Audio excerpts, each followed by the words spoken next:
And what they do is they find candidates, usually stealth candidates, that haven't been in office, haven't served and performed in any kind of public service.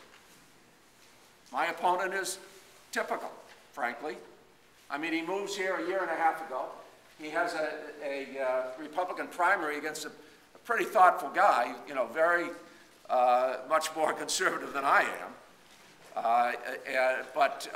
You know, he had been clerk to Clarence Thomas and so on.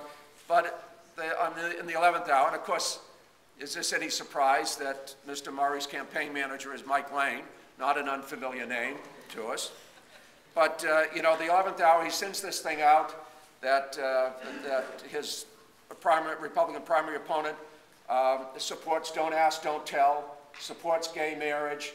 Patrick believes marriages, Murray believes marriages between one man and one woman and so on. Abortion, Patrick would overturn Roe v. Wade, ban government funding for abortions, ban partial birth abortion, prior parental notification for minors, and so on, and then criticizes his opponent, Matthew Berry. Anyways, he sends us out the 11th hour. This is typical. You go far to the right in a Republican primary. You win the Republican primary. Nobody really knows much about you. And then you pivot to the middle. So now you look at his material, and he says he's an independent. He criticizes both parties. It's hard to figure for him to pin him down on any of the social issues. And of course, for 24 years, he's taken a government check because, frankly, the military still is part of the federal government. And yet, his principal platform is to cut government spending. Now, government spending is one of the principal components of the strength of our economy. We're proud of our federal employees, and we support our federal government, and it is one of the reasons why this country is as strong as it is. But when you take the Republican pledge, and you read into it what they want to do, they're going to exclude security issues, security programs. They'll exclude the military and Homeland Security and so on. But they're going to balance the budget by cutting taxes.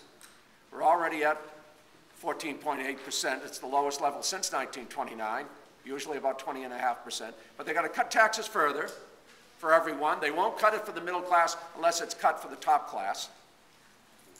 Notwithstanding the fact that when that top rate was imposed by President Clinton in the 1990s, people at that rate had more after-tax income than at any time in American history, so it's not confiscatory. But anyways, they won't act unless we take care of that top elite, because that's who funds them.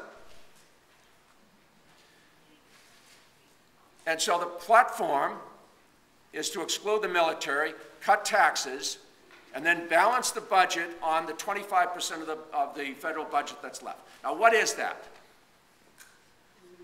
That's health care for children and for disabled and for seniors.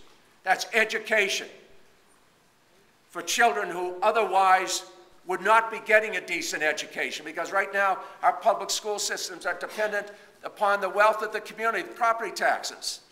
So if you've got a wealthy community, you're fine.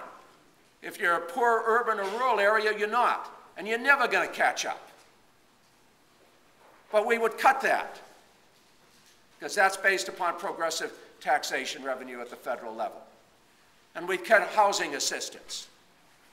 And we cut all of those programs, the domestic programs that have been the target since the 1980s.